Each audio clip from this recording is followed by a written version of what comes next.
Qaysilar sotib oldi? Sizler gelmegende şahadla 13'e vermek olsun. Canlı aldım da 13 koz Allah devam. Ekoyni mi? Sen aga bering ham yo'q. 13 kozu tartışılacak. Yani razı. Ekoyni hiçbir şey yüreni mi? Ekon. Ekon 13 koy. Men o'zi oltin oldim. Erkek mi? Davaç 200 so'm. Urgaç. Ekoten urgaç o. Ekoten urgaç kene. 13 kosu Allah dağıttır. Özüm jarlı aldım. Ama özü canlı alttırlı da. Жақсы қозылар екен бро.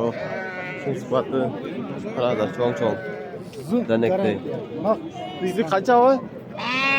9 дейді тұған. Seni gaz itibariyle çoğun ondan değil mi oynasın? Ben özü altı kala alamayayım da altı jetsiz bey. Satamıyorum hatta. Ben 200 so'm sen alasın aldırıp da. O'sha da az ben bunu hani biraz şeye bermeyip ben siz o'xshab sota olmaydim da bunu. Yo'q, men ne jomon so'rab o'taman. Qo'shing o'ta. Siz qancha so'rayapsiz? 6200. 6200 dan so'rayapti. Seninki sonun alıver 100 so'm qiyilma. Shomoy alaver deydi. Qancha Hisob toza. 13 bo'ldi shunda. 13 ha? Eko. Toza 13 ga ketdi. Garantiya. Aqlim bo'lsin. Uzun variant dedi. Alındı mı? Kaçadan? 8'den. 8 mingden dedi.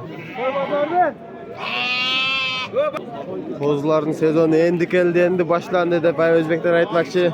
Kozların sezonu gelip kaldı. Onlar alğanlardan öte köpü. O, kançadan ekan bağları? Bağları.